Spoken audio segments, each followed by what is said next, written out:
afternoon. So, today, magluluto tayo ng aking pananghalian. So, meron akong natirang meatballs kahapon ng gabi. So, ngayon, yung tira, iluluto ko siya ng okoy.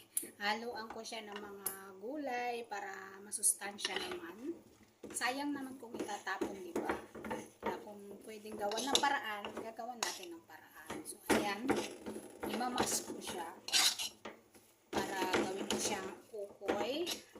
Talaga naman, syempre, kailangan ko rin pasarapin kahit naulan ko siya. Ayan guys, imamas ko siya. So mahirap siyang iikot naman yung mga balat-balat niya. Sayang naman siya kung itatapon, diba? Tira lang to kahapon ng gabi.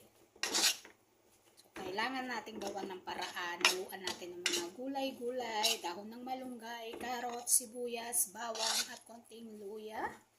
And especially, lagyan natin siya ng 2 eggs and harina para sumarap din ang ating pagkain. Ayan. So, mahirap siyang imas. Ayan. Ayan guys. Lagyan siya ng asin,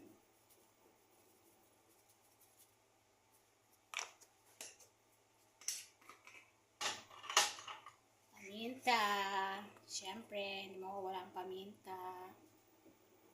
Gusto ko siya maraming paminta. Ayan, at konting lagyan din natin siya ng chili powder. Mahilig kasi ako sa chili guys, sarap kumain kasi ang sili pampagana sa pagkain.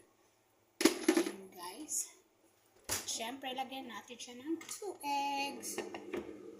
Ayan, so yan lang ang aking uulamin mamaya. So, lalagyan ko siya ng mga gulay mamaya dun sa baba. Tignan ko siya ngayon. Oh, bitak na ang egg ng aking Mr. Char. Ayan. Wala na, nabitak na siya.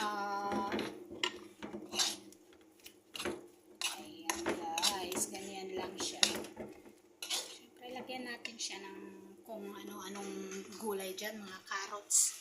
Siyempre, konting harina. Wala na akong harina.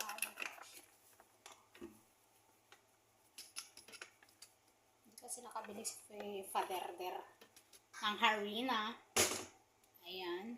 So, dadagdagan ko siya mamaya pag kulang. Ganyan lang.